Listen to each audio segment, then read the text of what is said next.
अरविंदଙ୍କ पाद पद्मरे अनंत कोटि प्रणाम एवं एही श्री अरविंद पाठचक्र रे योगदान करथिबा एवं अंशग्रहण करथिबा समस्त दिव्य अभिक्षु अपापे को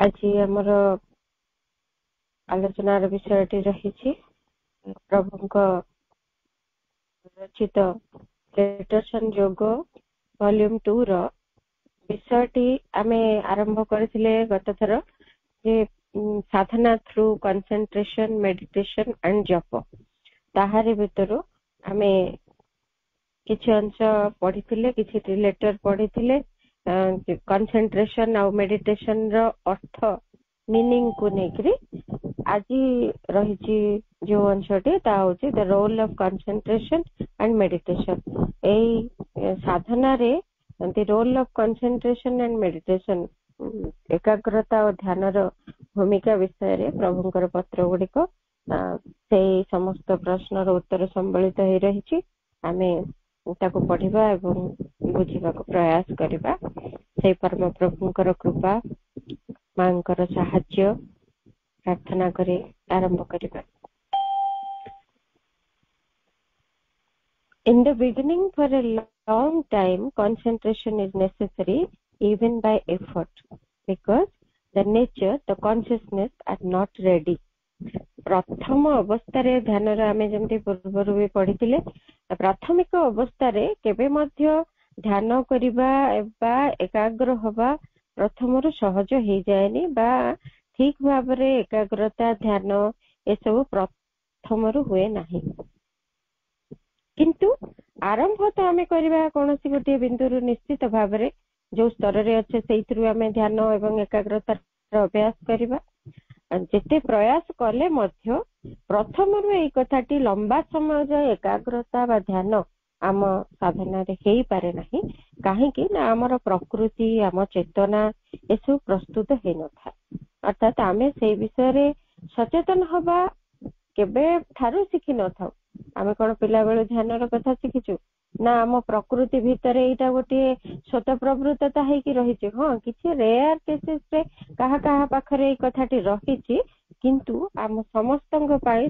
मनीष जाति रो समस्तंग पाई ए कथा संभव हुएनी प्रथम अवस्था रे चेतना हमर प्रकृति ए सब प्रस्तुत हे न थांदी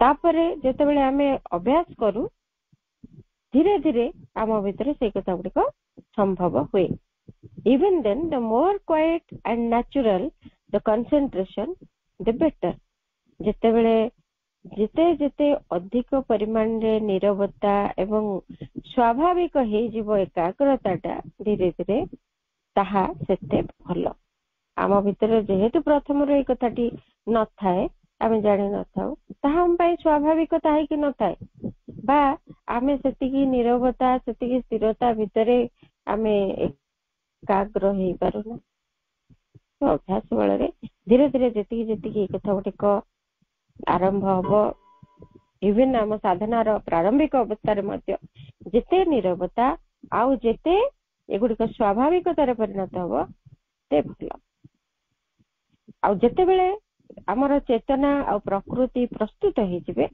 प्रभु कहते then concentration must become spontaneous and easily possible without effort at all times जेते बेले आम चेतना प्रस्तुत हे जिवो धीरे धीरे ए सब भीतर देकी ताहले कोन हबो आम भीतर एकाग्रता एवं ध्यान ए दुटा जक आम चेतना भीतर स्वतःप्रवृत्त भाबरे घटिबा को लागिवो एवं इजीली पॉसिबल है जिवो स्पॉन्टेनियस स्वतःप्रवृत्त भाबरे हबो एवं भारी सहज रे संभव हे जाउथो एबे हमें ध्यान करबा को बसुचे बा एकाग्र होबा पई प्रयास करूचे सेतबेले प्रयास आ दरकार नै स्वतःप्रवृत्त भाबरे सब समय रे आम पई एटा संभव हे कि रहिथिबो एवं जे कोनोसी परिस्थिति रे भी स्वतःप्रवृत्त भाबरे आम भीतर ध्यान रो चेतनाटी रहुथिबो एकाग्रतार स्थिति रहुथिबो ए कथा गुटिक संभव हो किंतु धीरे धीरे अभ्यास परे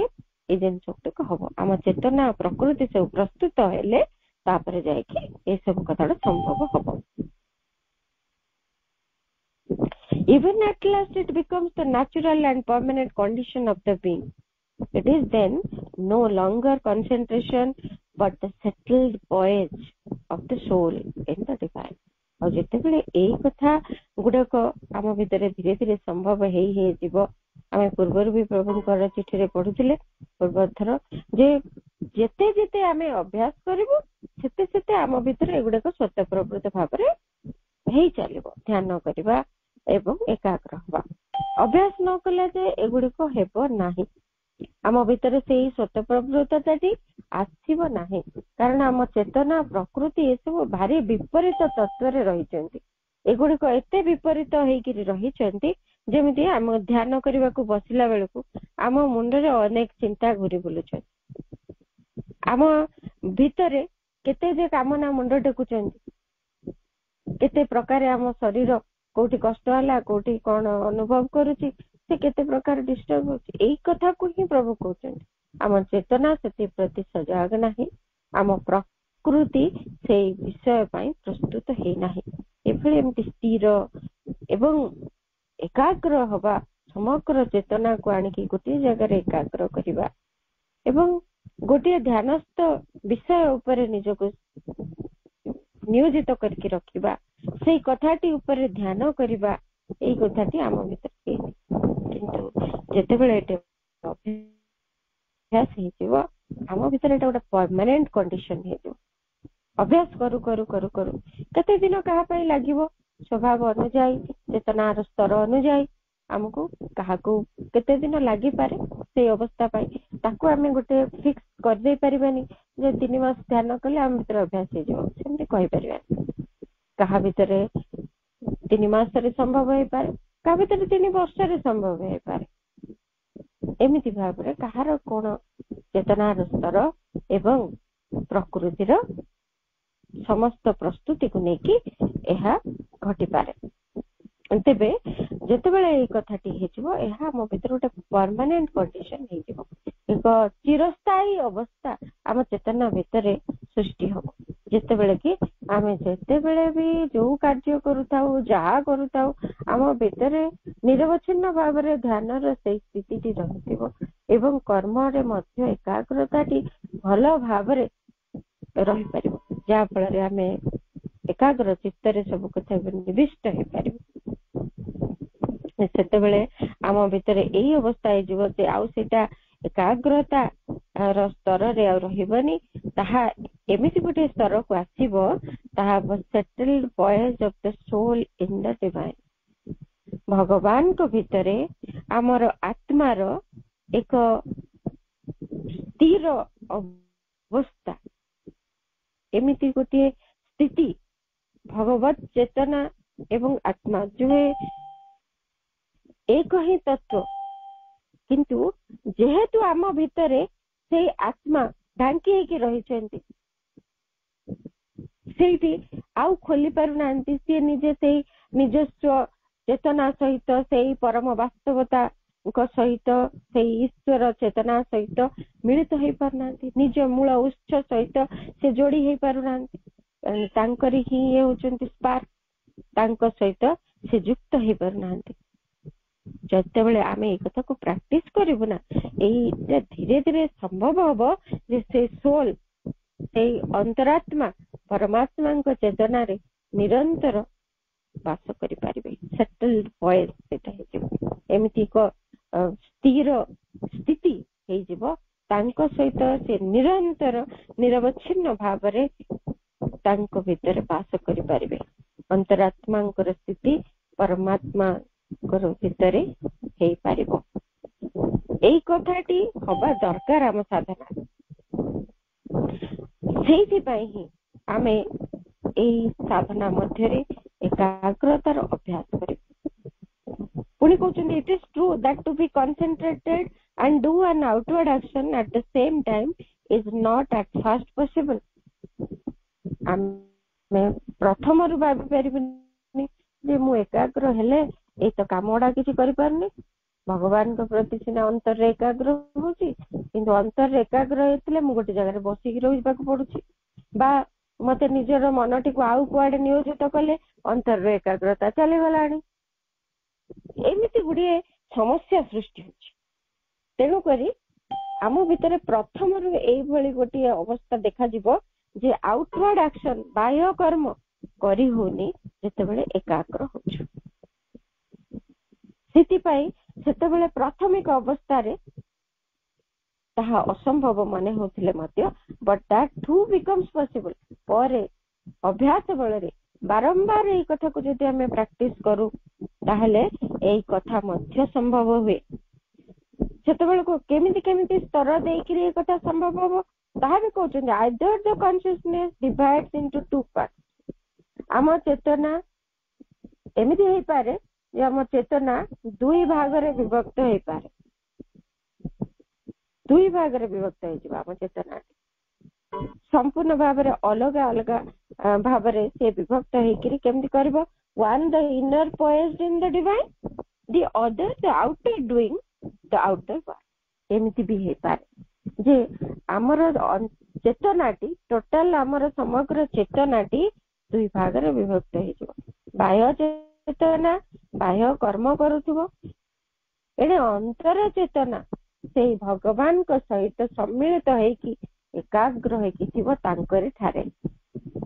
एमिति हबो जेतेबेले प्रथम रु मोटे आम भितर बाह्य कर्म आउ आंतर एकाग्रता दुईटी जाक एका समय संभव हो नथिबो। तापरे धीरे धीरे अभ्यास बल रे आम भितर एई कथाटी संभव हबो जे बाह्य चेतना तार कार्य करुथिबो, एणे अंतर चेतना भगवान को सहित युक्त होइकी रहि पारिबो।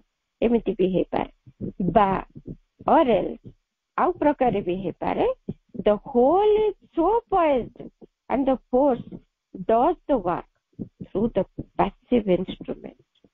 ये मध्य आउती स्थिति हे पारे जेतेबेले आमे एकाग्रतार अभ्यास बारंबार बारंबार करि चलिबु प्रतिटी दिन एहा हमर साधनार मुख्य कार्य हबो। ताहारे भितरे एई कथा संभव हबो जे धीरे धीरे आमे ए प्रकार हे पारू जे चेतना दुई भाग रे विभक्त हो। गोटे बाह्य कर्म करथो बाह्य चेतना, अंतर चेतनाटी युक्त हेकी थिबो भगवान को सहित। एमिति हे पारे बा हमर समग्र चेतना the whole is so poised, जे होल ता समग्र चेतनाटी हमर एमिति भाव रे स्थिर स्थित हे जिवो, भारसाम्य रखिकी रहिबो भगवत चेतना सहित एवं से एमिति भाव रे एकाग्र होइकी रहिथिबो जे the force does the work through the passive instrument.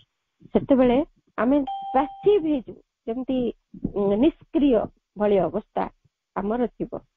AE instrument ता होचे आमे सेतेबेले को आमे एई जो यंत्रटी एई भली भाव रे एकाग्र चित्त हेइथिबो जे भगवान को चेतना सहित मिलित होइकी रहिबार एमिति गोटे अभ्यास एमिति गोटे स्थिति को नहीं जीव हमको जे से स्थिति रे हमर समग्र चेतना तांको सहित केवल जोड़ी हेकी थिबो, आ किछि करिवार आवश्यकता ना। से पूरा निष्क्रिय भली रहिथिबो, आउटवर्डली देखा जाउतो and the force does the work the passive. सेतेबेले सेई शक्ति दिव्य शक्ति से दिव्य भागवत चेतनार जो शक्ति ताहा आम भितरे आमको कार्य कर आमे निजे करिबु कार्य करे न एमिति भाबरे से परिचालित करबा को लागिबो।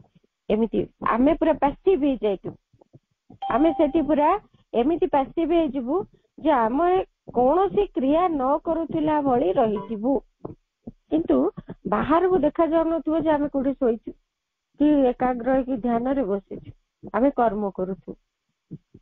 कर्म हमर कोनोसी प्रकार रे व्याहत हो नथिबो।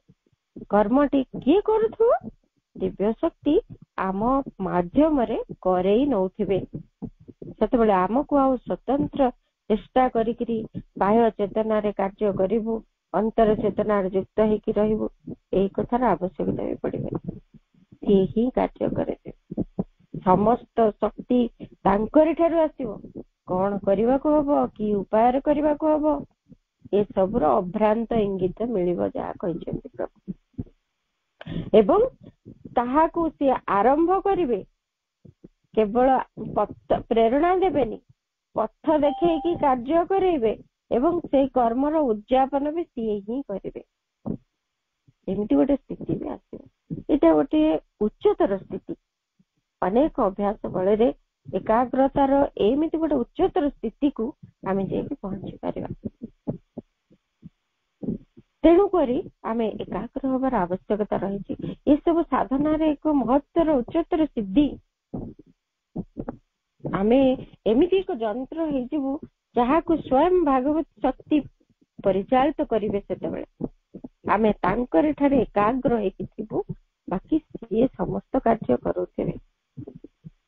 କିଭଳି କରିବାକୁ ହବ, କଣ କରିବା, ଆମେ ପୁରା ଗୋଟେ ମେସିନ ହେଇଯାଇଥିବୁ, ଯନ୍ତ୍ର ହେଇଯାଇଥିବୁ, ଯାହାକୁ ସିଏ କାର୍ଯ୍ୟରେ ନିୟୋଜିତ କରୁଥିବେ। ନା ଆମ ମୁଣ୍ଡ ସେଠି ମନ କିଛି ଭାବୁଥିବ, ନା ପ୍ରାଣ ତାର କିଛି ପ୍ରେରଣା ଅନୁଭବ କରୁଥିବ, ନା ଶରୀର ନିଯୁକ୍ତ ହେଇଛି ବୋଲି କିଛି ଜାଣୁଥିବ। ଏକାଗ୍ରତା ରହିଥିବ ତାଙ୍କରି ଠାରେ ଏବଂ କାର୍ଯ୍ୟ ଏପଟେ ଚାଲିଥିବ। କିଏ କଣ କିଭଳି ଭାବରେ ନେଇକିରି କ୍ରିୟା କଲାଣି, ଏଇ କଥାକୁ ସେ ଅନୁଭବ ବି କରିପାରିବନି। ଯେ ଅନ୍ୟ କିଏ ଯେ ଟାଣି ନେଇଯିବ, କଣ କିଛି କାମ କରେଇଦେବ ଆମ ଦ୍ୱାରା, ତାହା ନୁହେଁ। ଭାଗବତୀ ଶକ୍ତି ହିଁ ଆମକୁ ପରିଚାଳିତ କରିବେ। କାରଣ ସେଇ ଭଗବତ ଚେତନା ଶକ୍ତି ଆମକୁ ସେତେବେଳେ ଏମିତି ଭାବରେ ପରିଚାଳିତ କରିବେ, ଆମେ କେବଳ ତାଙ୍କ ସହିତ ଯୁକ୍ତ ହେଇକି ଥିବା ଦରକାର, ସେଇ ସ୍ଥିତିକୁ ଯାଇ ପହଞ୍ଚିବ। ଏହା ଏମିତି ଏକ ଅବସ୍ଥା ଯାହା ଆମକୁ ସାଧିବାକୁ ପଡିବ। ତାହା ହିଁ ଆମ ସାଧନା ଏବଂ ତାହା ସ୍ଥିତି। ସେ ସ୍ତରକୁ ଯିବା ଲାଗି ଆମକୁ ଧ୍ୟାନ ଏବଂ ଏକାଗ୍ରତାର ଅଭ୍ୟାସ ଗୁଡିକ କରିବାକୁ ପଡିବ। ସାଧନାରେ ଏକାଗ୍ରତାର କଥା ଏଠି ହିଁ ପ୍ରଭୁ କହୁଛନ୍ତି। କନସେନ୍ଟ୍ରେସନ ଇଜ ନେସେସାରୀ। ଏକାଗ୍ରତାର ଆବଶ୍ୟକତା ରହିଛି। କାହିଁକି ନା ବାଇ ଧ୍ୟାନ you awake the inner being. ଧ୍ୟାନ ଦ୍ୱାରା ଆମ ଭିତରେ ଆମର ଅନ୍ତର ସତ୍ତା ଜାଗ୍ରତ ହୁଅନ୍ତି। କାରଣ ଆମେ ତାଙ୍କରି ଠାରେ ଏକାଗ୍ର ହଉ, ଧ୍ୟାନ ଦ୍ୱାରା ତାଙ୍କରି ଦିଗରେ ମନୋନିବେଶ କରୁ ଏବଂ ତାଙ୍କୁ ହିଁ ଆମେ ଧ୍ୟାନର ବସ୍ତୁ ହିସାବରେ ଦେଖୁ, ତାଙ୍କ ସହିତ ଯୁକ୍ତ ହବୁ। ଧୀରେ ଧୀରେ ତାଙ୍କରି ସହିତ ଆମର ସମ୍ପର୍କ ନିବିଡ଼ କରିବାକୁ ଲାଗିବୁ। ଏଇଭଳି କାର୍ଯ୍ୟଟି ଚାଲିବ। ସେଇ ଆନ୍ତର ସତ୍ତା ଏହା ଦ୍ୱାରା ଜାଗ୍ରତ ହେବ। ଜାଗ୍ରତ ହେବେ ଅର୍ଥାତ୍ ଆମେ ଆମ ଯୋଉ ସାଧାରଣ ଜୀବନ ବଞ୍ଚୁଛୁ, ଇଭେନ୍ ଯୋଗ ଜୀବନରେ ମଧ୍ୟ ଆମେ କେବଳ ଯେ ଯୋଗ ମାର୍ଗରେ ଗତି କରିବା ଆରମ୍ଭ କରିଦେଲେ ଯେ ଆମେ ଅନ୍ତର ସତ୍ତା ଜାଗ୍ରତ ହେଇଗଲେ ଏବଂ ଆମେ ତାଙ୍କ ସହିତ ସଚେତନ ଭାବରେ ଯୁକ୍ତ ହେଇକି ଅଛୁ, ଏଇ କଥା ଆମେ କହିପାରିବା। ସମସ୍ତଙ୍କ ପାଇଁ ସେ ସବୁ କଥା ଯୋଗର ଆରମ୍ଭରୁ ହେଇନଥାଏ। ତାହା ପ୍ରଚେଷ୍ଟା ଆବଶ୍ୟକ କରେ, ଆସ୍ପୃହା ଆବଶ୍ୟକ କରେ। এই ବ୍ୟକ୍ତିଗତ ପ୍ରଚେଷ୍ଟା ଲାଗି ଅନେକ କାଳ ଆମକୁ ଏଥିରେ ଅଭ୍ୟସ୍ତ ହବାକୁ ପଡିବ। ଏହା ଦୈନନ୍ଦିନର ଏକ ଅଭ୍ୟାସ ହବ। ତେବେ ଯାଇ ଆମ ଭିତରେ ଏଇ କଥାଟି ସମ୍ଭବ। ତେବେ ଯାଇ ଆନ୍ତର ଚେତନା ଜାଗ୍ରତ ହେବେ, ଆନ୍ତର ସତ୍ତା ଜାଗ୍ରତ ହେବେ। ନହେଲେ এই ଆବରଣ ପଶ୍ଚାତରେ ମନ ପ୍ରାଣ ଶରୀରର এই ଘନ ଆବରଣର ପଶ୍ଚାତରେ ସେ ଯେମିତି ସୁପ୍ତ ହେଇକି ରହିଥାଏ। ଆମେ ଯୋଗ ମାର୍ଗରେ ପ୍ରବେଶ କଲେ ଯେ এই କଥା ସବୁ ହେଇଯିବ ତାହା ନୁହେଁ। ତେଣୁ ସେଇ ଯୋଉ ସୁପ୍ତି ତାଙ୍କର, ଅର୍ଥାତ୍ এই ଆବରଣର ପଶ୍ଚାତରୁ ତାଙ୍କର କ୍ରିୟା ବାହାରକୁ ଦୃଶ୍ୟମାନ ହଉନି, ଅନୁଭବ ହଉନି ଆମ ଜୀବନରେ, ତାହା ହିଁ ତାଙ୍କର ସୁପ୍ତି ବୋଲି ଆମେ କହିବା। ଏହି ଧ୍ୟାନ ଦ୍ୱାରା ତାଙ୍କର ଜାଗୃତି ସମ୍ଭବ ହବ।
ବର୍ଷା ଲାଗି क्षमा चाहिए।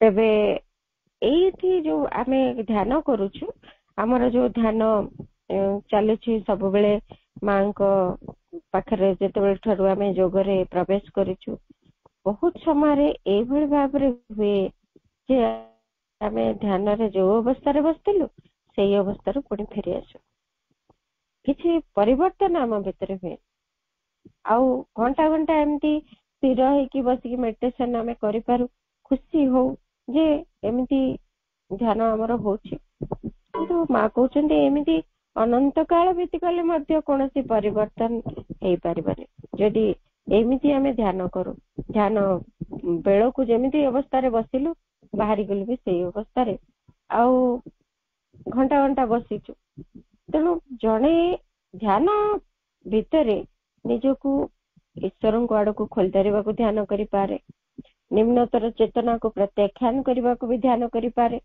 सत्तार गभीरतम प्रदेश रे प्रवेश करने को भी ध्यान करि पारे निजको जणे केमिति भाव रे पूर्ण भाव ईश्वर को दे पारिबो सेति पय भी ध्यान करि पारे जणे शांति स्थिरता निरवता भितर प्रवेश करने को भी ध्यान करि पारे ए सब कथा को नेइकरी जणे ध्यान करि पारे पुणी आउरी मध्ये ध्यान करि पारे मां कहउछन्ती you may also meditate to receive the force of transformation to discover the points to be transformed to trace out the line of progress रूपांतर पाए को जिनिस गुड़िक दरकार कौन मो भीतर अपूर्णता अच्छी तार रूपांतर गुड़िक दरकार से पॉइंट गुड़िक डिस्कवर करने को पड़े आविष्कार करने को पड़ो एवं रूपांतर शक्ति को ग्रहण करने को पड़ो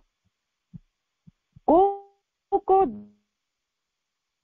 धारा रे मोर अग्रगति हम से दिगरे भी आम एकाग्र बा ध्यान करने को पड़ो कि आम से सब प्रति किसी भी सचेतन होना केवल ध्यान करने ही ध्यान करू बा ध्यान कला बेले केवल किसी मां को मागी पकऊ किसी कही थाउ एमती ध्यान कले किसी लाभ रहे केवल निजर गोटे स्टडी हवा दरकार ताहा जे को भली भाव केते केते कथा मां कहले ए भली हवा दरकार तेणु एई ध्यान रे अंतर चेतना भितर एमती कार्य करा जाय ध्यान भितर एमती भाव रे आमे अंतर चेतना को गुरुत्व देई अंतर चेतना रो जागरण करी केते केते कथा से अंतर चेतना माध्यम रे आमे सचेतन होई उठू आम अंतर भितर कोन कोन प्रक्रिया रा आवश्यकता रही छी कोन परिवर्तन हबो कोन किबळी रूपांतर हबो को धारा रे हबो ए सब कथा गुड़िक किंतु एकाग्रता रे आमर जीवन रे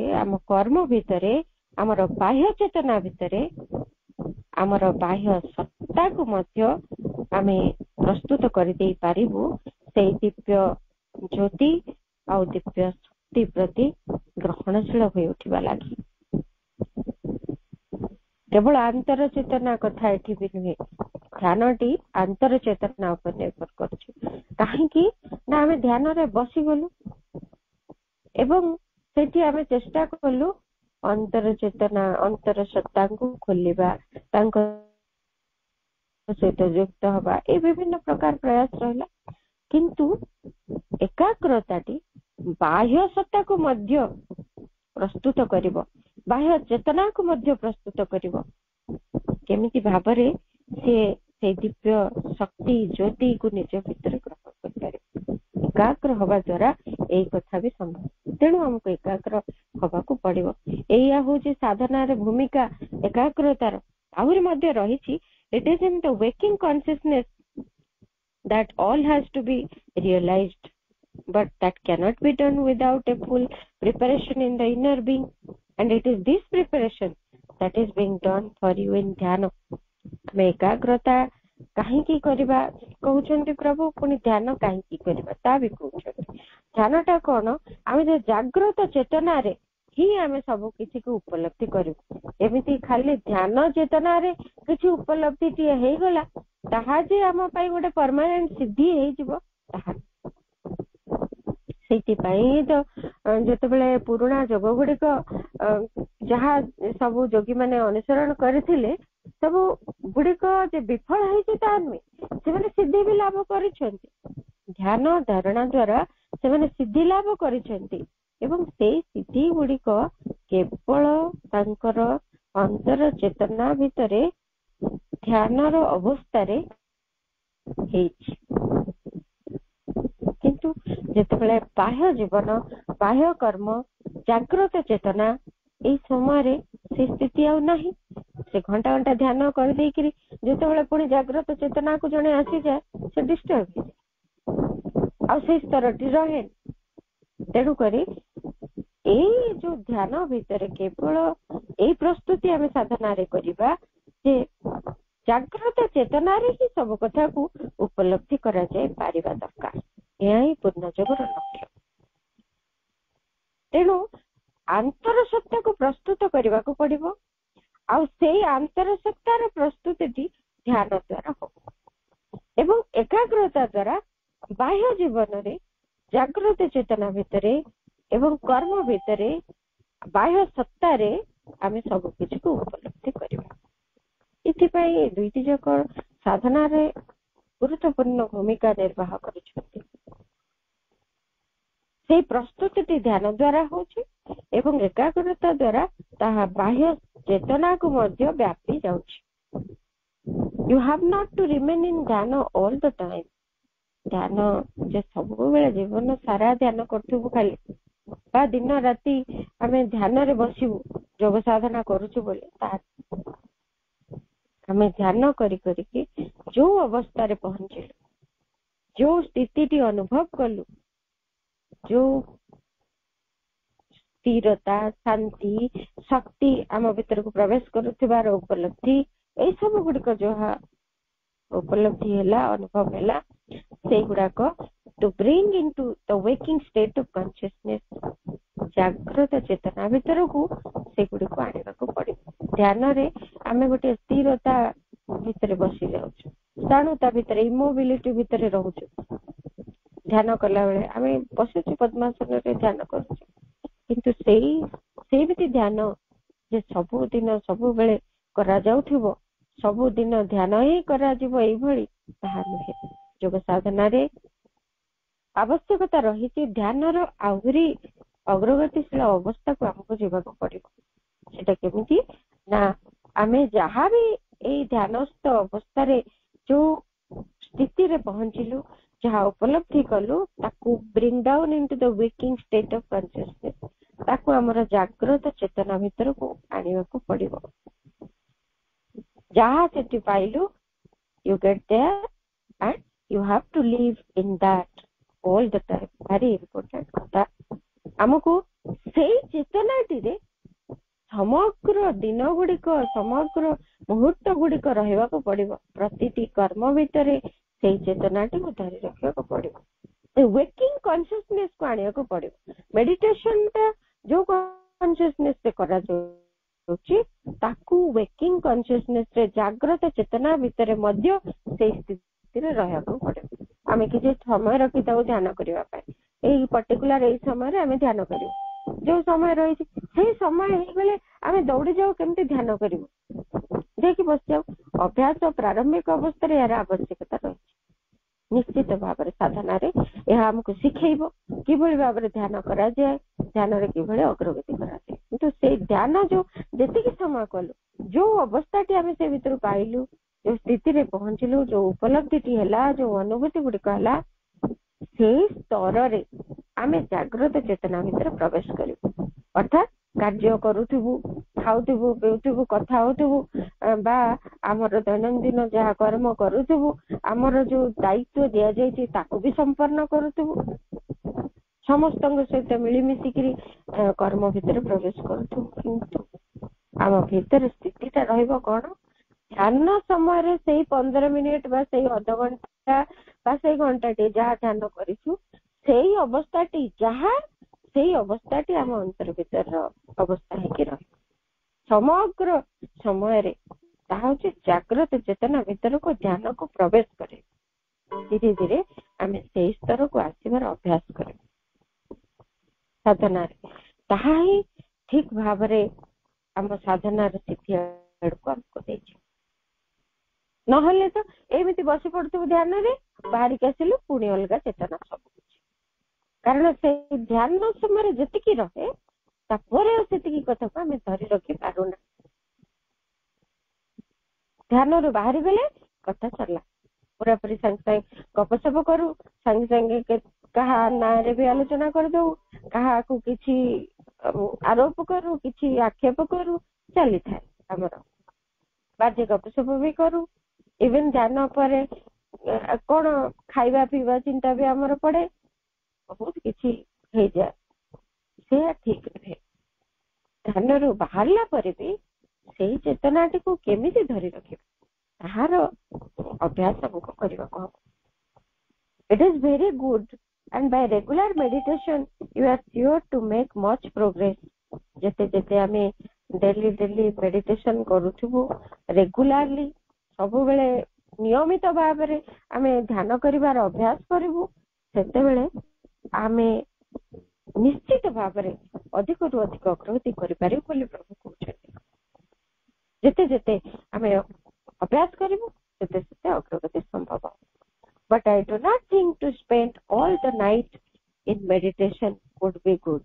ସେ ବୋଧେ କିଛି ଲେଖିଛନ୍ତି ସମଗ୍ର ରାତି ମୁଁ ଧ୍ୟାନରେ କଟେଇବାକୁ ଚାହୁଁଛି କି କଣ। ପ୍ରଭୁ କହୁଛନ୍ତି କିନ୍ତୁ ସମଗ୍ର ରାତିକୁ ଧ୍ୟାନରେ ବିତେଇବା ମୁଁ ଭାବୁନି ଯେ ତାହା ଭଲ ହବ ବୋଲି। କାହିଁକି ନା the body needs sleep also. ଶରୀର ମଧ୍ୟ ନିଦ୍ରା ଆବଶ୍ୟକ କରେ, ତାକୁ ବିଶ୍ରାମ ଦରକାର। ଆଉ ଆମେ ଯେମିତି ଧ୍ୟାନରେ ଥାଏ, ଆମେ ପୂର୍ବଥର ବି ସେ କଥାକୁ ବୁଝୁଥିଲେ, ଧ୍ୟାନରେ ଯେମିତି ଗୋଟେ ଅବସ୍ଥା ଆସେ ଯେ ନିଦ ଆସିଯାଏ, ଶାନ୍ତି ସ୍ଥିର ଅବସ୍ଥାରେ ଆମେ ଶୋଇପଡିବୁ, ତାହା ଯଥାର୍ଥ ଧ୍ୟାନ ହଉନି। ସେମିତି ସ୍ଥିତିକୁ ପଳେଇଯିବୁ, ଲାଭ କିଛି ନାହିଁ। ତେଣୁ ଧ୍ୟାନ ସମୟରେ ଆମେ ଧ୍ୟାନ କରିବା, ଚେଷ୍ଟା କରିବା ଧ୍ୟାନର ଅବସ୍ଥାଟିକୁ ଆମ କର୍ମ ଭିତରକୁ, ସବୁ ଭିତରକୁ ଯେମିତି ସମ୍ପ୍ରସାରିତ ହଉଥିବ। କିନ୍ତୁ ସମଗ୍ର ରାତି ଅନିଦ୍ରା ରହିକି ଆମେ ଧ୍ୟାନ କରିବାର ଚେଷ୍ଟା କରିବୁ, ତାହା ବି ଠିକ ନୁହେଁ। କାରଣ ଶରୀରକୁ ନିଦ୍ରା ବି ଆବଶ୍ୟକ। କାରଣ ଯୋଗରେ ଆମକୁ ଯୋଗ ନିଦ୍ରା ଆଡକୁ ଯିବା ଲାଗି ଅଭ୍ୟାସ ତ ନିହାତି କରିବାକୁ ପଡିବ। ତାହା ନୁହେଁ ଯେ ଆମେ ଖାଲି ଧ୍ୟାନରେ ବସୁଥିବୁ ବା ଖାଲି ଶୋଉଥିବୁ। ଯୋଗ ନିଦ୍ରା ଆଡକୁ ବି ଯିବାକୁ ପଡିବ, ୟୋଗିକ ରିପୋଜକୁ ଯିବାକୁ ପଡିବ।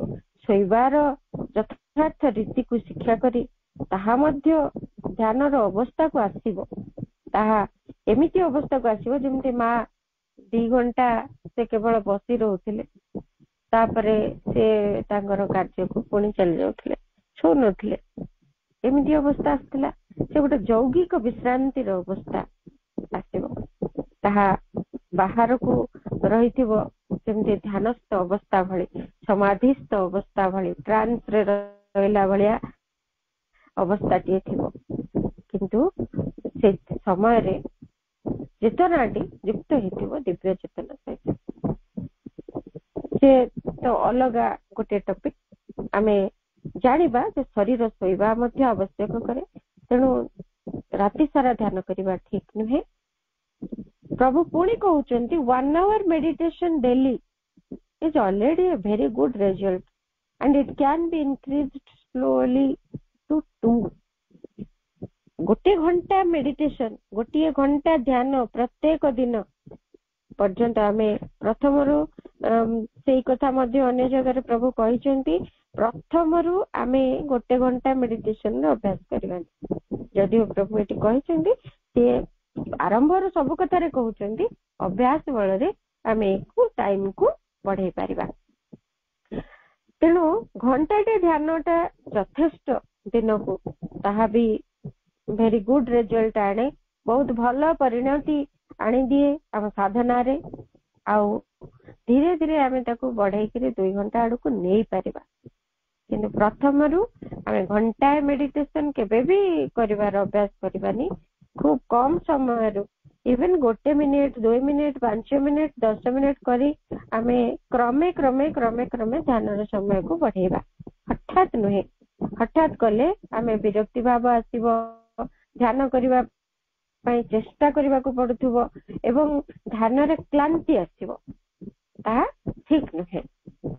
ଧୀରେ ଧୀରେ ଆମେ ଘଣ୍ଟାଟେ ଆଡକୁ ଯିବା, ଏବଂ ଘंटाटिए डेली जदि आम मेडिटेशन कर खूब भल आम साधना पाए बहुत भल रिजल्ट ताहा आनिबो आउ 2 घंटा आड़ को नहीं भी पारिबा क्रमे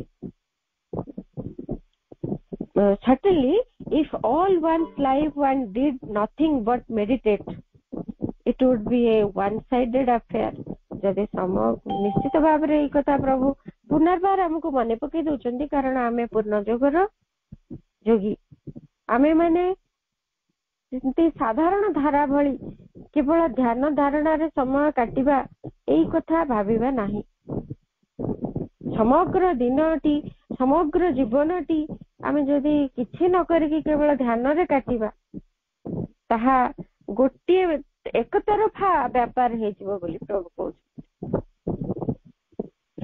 गोटे केवल एई प्रकार लागिले आम भीतर कर्म भीतर प्रवेश न कले अन्य किछि भीतर को ध्यान रे एक्सटेंशन हैला नहीं एवं आमर सबुथिर अपूर्णता रहिला कर्म गुडी करे अपूर्णता रहिला ध्यान रो स्थिति मध्य खाली ध्यान रे बसिले ही रहिला आ बाहर ध्यान रो उठिला माने हमें पुनी डिस्टर्ब हे जिवु सेति पय जदि दिन दिन बसी के ध्यान भी करिवु जीवन सारा खाली ध्यान करिवु वन साइडेड हे जिवो सब चिंता एक तरफा हे जिवो but at times to give the first place or a lion share to meditation may be necessary प्रथम अवस्था रे साधनार प्राथमिक अवस्था रे to give the first place ध्यान टिकु प्रथम स्थान दबा अग्राधिकार दबार आवश्यकता रही और ए लायन शेयर बोली कहले to meditation may be necessary बा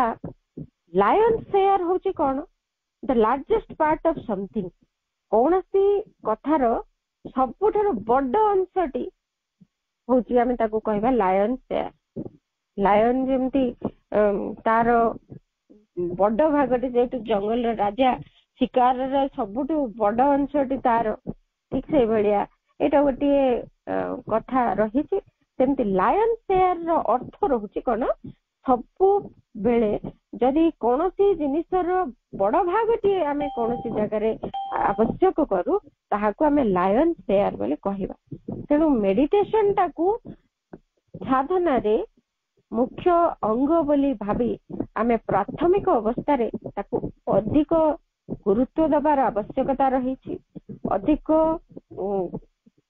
तार महत्वटी जेहेतु साधना रही धीरे धीरे समय अधिका देकी ता भीतर भी ताको अभ्यास करिवार आवश्यकता रही किंतु इट इज स्पेशली